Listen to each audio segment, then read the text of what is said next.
Hi, it's Aaron Whybrow here from Diagnostics and Finance. I'm sitting here with Sarah. Sarah, what do you do? Thanks, Aaron. My name is Sarah, as you mentioned, and I work with individuals to create their perfect pitch. That ever elusive 30-second, who are you, what do you do? That's what I do, is I get those words in order for you. Perfect. So people might think, why are we sitting together having a conversation about mortgage broking and putting, you could say, words together to get an outcome. So what would a pitch be related to a broker? How would that happen? So there's quite a few different things, and the first thing that comes to mind is often when people are pitching, whether they're pitching to a room or to a person, they feel it's about them, number one, and they literally just blab it out and hope for the best. But the truth is, in any of those environments, whether it's a one-to-one, whether it's in a group, when you are in that room, when you're in that environment, it's about listening, because there's always opportunities on the floor. And I think in terms of mortgage broking, you probably need to listen to your customers. And I think that's perfectly true, because the customer comes in feeling like they need to pitch to you. And they do. They just nearly put it all on the table. Vomit it out on the table. And it's my job then to listen and pick the pieces that I need to get. And those pieces come together to be able to create what we're talking about. What's their scenario? How are we trying? Do we go this way and this piece of the puzzle works, or do we go this way and this piece of their information works? And it's all their words, but it's trying to pull it together, and I suppose that's what you do similar with your customers. Absolutely. It's about understanding where are you, where do you need to go, and what does that gap look like in the middle? Yeah. So really understanding, taking that information, as you say, and putting it into some sort of logical order. Yeah. And I suppose then I've got to take the words and I've got to put it together. Mm-hmm. And it's not necessarily sometimes the dollars that are on the paper or the numbers that are there to be able to get the loan. It's how we convey the story. Correct. Now, if we put the wrong words, and I've seen it in some staff and previous loan applications of people where they put the wrong words down, and it changes the whole approval process. Absolutely, because I think there are dynamics in everything that you do in terms of each person is different, each application is different. People are maybe wanting a different outcome depending on what they're actually looking for. Yeah. And sometimes it's not the bigger amount of the story, it's the shorter amount of the story. What do they say? The devil's in the detail, right? The devil's in the detail, or yeah, and if you have too much detail, you find more devils. You said it. Yeah. And it's not necessarily the bank wants to know what you had on the weekend. They want to know how it's going to be repaid in the future by predicting the past. So when you consolidate the story, because I know sometimes I can get carried away by putting way too much information. How do you condense that down into a 40-second pitch or a 60-second pitch? So I always use the analogy of a chocolate chip cookie. If you don't like chocolate chips, you can't be my friend, I'm just saying. So basically you've got this giant chocolate chip cookie and you're trying to shove it in the oven, right? But it doesn't fit. So what do? You remove the dough. You've got to keep the chocolate chips in. The chocolate chips are the golden bits, by the way. You remove the dough and you try again, and you remove more dough and you try again. But ultimately you land up with this beautiful chocolate chip cookie that's filled with all the good bits. That's the chocolate chips. Right. And in essence, that if you want to sort of look at pitching versus mortgage broking, trying to get that loan through, you're looking for those golden nuggets. You're looking for those chocolate chips. That's right. And I suppose those chocolate chips can be stick together with a little bit of the dough stuff to make it work really, really well. Otherwise, it just becomes a chocolate. That's right. or in lending terms, it's mechanical versus, or calculator versus actually understanding the person. Correct. And who wants to eat a chocolate chip cookie without the cookie bit? That's right. So it all comes together to create that perfect thing, that perfect application.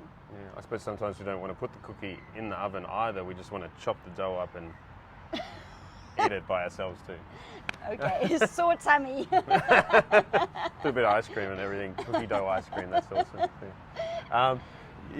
So having too much information is just, you're going to lose the person. Yeah. Having too little information is going to ask, the person's going to ask, what have I missing here? Where else can I find it? Yeah. And I've seen it with when I presented loans without information or a story. They Google everything. They try to find the devil. Yeah. And when you give too much, they just tune out, and it's Yeah. not going to go anywhere. So the right amount of information. And I suppose when we have customers come to both of us, they come, they vomit all the information out in front of us, and we pick up the pieces and we put it together in the right way. Yeah. And not necessarily am I trying to encourage the person to keep doing that all the time, because I don't want people to go for loans all the time, because that can hurt their credit score. But I also want to know what they're doing later on in life, so that whatever transaction we do now can help them do their next one. I guess it's that journey, right? Where Yeah. are you now? Where do you want to go? What do the steps look like That's in right. that gap? Yeah, and I might put it in a way that if you go out and keep replacing your car, you're going to keep having the new loan, the new loan, the new loan, the new loan, the new loan. But if you want to buy your first house, or you want to buy another house, that loan's going to drag as a ball and chain on you. Yeah. Whereas if you might have the ability in your life to get the car because you need to earn an income, and then run that car into the ground for 14 years of holding on to it, you might have 7 or 8 years without a car loan, which allows us to accelerate your wealth creation, you could say. Yeah. Not a really good word because it can have some connotations, but you can accelerate what you want to do. 100%, yeah. And I suppose with pitching, when you put some pitches together, that opens the doors. And when you open those doors, you can see where you want to go into the future. Oh, 100%. And again, you use different pitches for different things. Same thing with mortgage broking. There's a different approach depending on what they want, short-term, medium and long-term, ultimately. That's right. Yeah. Absolutely. And then, of course, the most important part, now that you've Yeah. actually got the understanding, is how do you actually communicate that in a way that's clear, concise, with confidence? Because I think, again, you can work with any old mortgage broker, or you can work with someone who actually can communicate that effectively to the lender, to the client. That's right. Yeah. And I suppose it's also in the reverse. The client or you guys might not understand what I do. Correct. And you're day in, day out taking a most recent example. I had a nurse that goes, I don't know what the finance is, but I can save your life. It's so true. Right? So I need that skill set, and they need my skill set. So we need to communicate it in a way that they understand. And I suppose that getting into their level, like, do they have a bill coming up and they need to pay it, or they need to buy a house, or they're getting kicked out of their rental. They know how to save your life, but sometimes they don't know the mechanics of how to move from what money they're earning now through to buying that next house or things like that. I think the reality there is people are really good at different things, and I guess that's what makes the world dynamic and exciting. And the journey is, if you were good at everything, we wouldn't need anybody.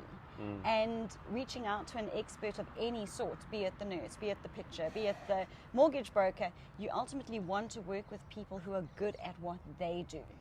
Yeah. That way they and you ultimately get the best overall results. And I suppose the interesting parallel with the words that we use, if you break down and strip down all our careers, it's really our way of taking the words that are in front of us and creating it into saving someone's life, putting a pitch together, which is probably, my observation is that you can see across industries, and you take different pieces and put it together and help people see that. And I put the words together to put the loan in. Yeah. So really the fundamental is the word. The fundamentals are the words, yeah. So words change your life. Words absolutely can change your life. Yeah. There you go. So if you get nothing out of this, words change your life.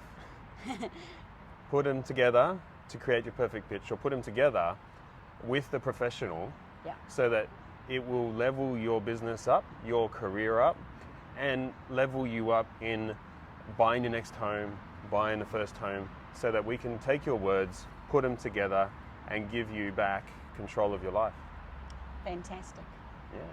Cool. All right. Thanks for coming. Thank you, to chat. Aaron. Thank Yeah. you. If any of you want to get in contact with us, you'll find the details in the posts, and you'll be able to find us all forms of media. All right, thank you guys.